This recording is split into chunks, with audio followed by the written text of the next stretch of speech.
Hai semuanya, kali ini saya akan menjelaskan mengenai sekilas tentang penyakit tetanus dan apa sih penyebabnya. Tetanus juga dikenal sebagai kejang mulut, adalah penyakit yang bisa membuat semua otot menjadi kaku. Biasanya diawali dengan otot rahang. Penyakit ini disebabkan oleh bakteri tetanus yang hidup di tanah, kotoran, bahkan pada debu. Ketika bakteri tetanus menemukan jalan mereka ke tempat-tempat lembab yang hangat di mana tidak ada udara, seperti luka dalam karena menginjak paku, sehingga kemudian bakteri ini mulai membuat toksin atau racun. Ketika jumlah toksin tetanus terus meningkat dalam tubuh, otot akan mengalami kram. Kadang-kadang otot-otot dapat mengencang begitu keras hingga tulang seseorang dapat retak oleh tekanan yang ditimbulkan. Tetanus sering dikaitkan dengan benda yang karatan, terlebih lagi paku-paku yang berkarat. Benda berkarat yang menumpuk sering ditemukan di luar ruangan atau di tempat-tempat yang menampung bakteri anaerob. Tetapi karat itu sendiri tidak menyebabkan tetanus, juga tidak mengandung lebih banyak bakteri Clostridium tetani.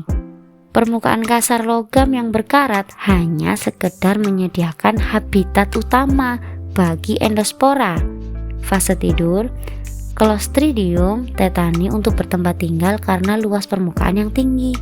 Dan paku memberi sarana untuk melukai kulit dan mengantarkan endospora jauh di dalam tubuh pada lokasi yang terluka.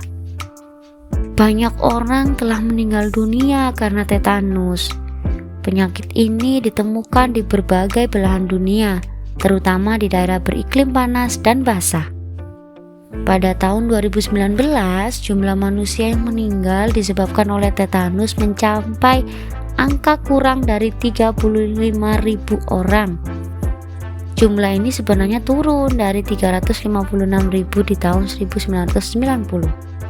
Meski demikian, upaya pencegahan mutlak harus dilakukan.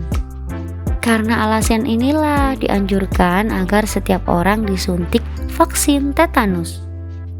Kebanyakan anak diberi 3 suntikan tetanus karena masih bayi, yaitu pada usia 2, 4, dan 6 bulan. Suntikan toksoid tetanus menyebabkan tubuh mulai membentuk antibodi untuk melawan toksin tersebut. Biasanya seseorang perlu suntikan penguat setiap 10 tahun agar tubuh mereka akan terus membuat antibodi terhadap bakteri tetanus. Vaksinasi juga diberikan segera setelah terjadi luka dalam ataupun luka kotor. Orang yang sudah terkena infeksi tetanus membutuhkan bantuan medis dengan segera untuk menangkal racun yang dibuat oleh bakteri tetanus ini. Tenaga medis kemudian dapat memberikan antitoksin bagi pasien yang terkena tetanus serta penanganan lanjutan berdasarkan situasi yang terjadi. Antitoksin ini mengandung antibodi terhadap toksin yang dihasilkan oleh bakteri Clostridium tetani.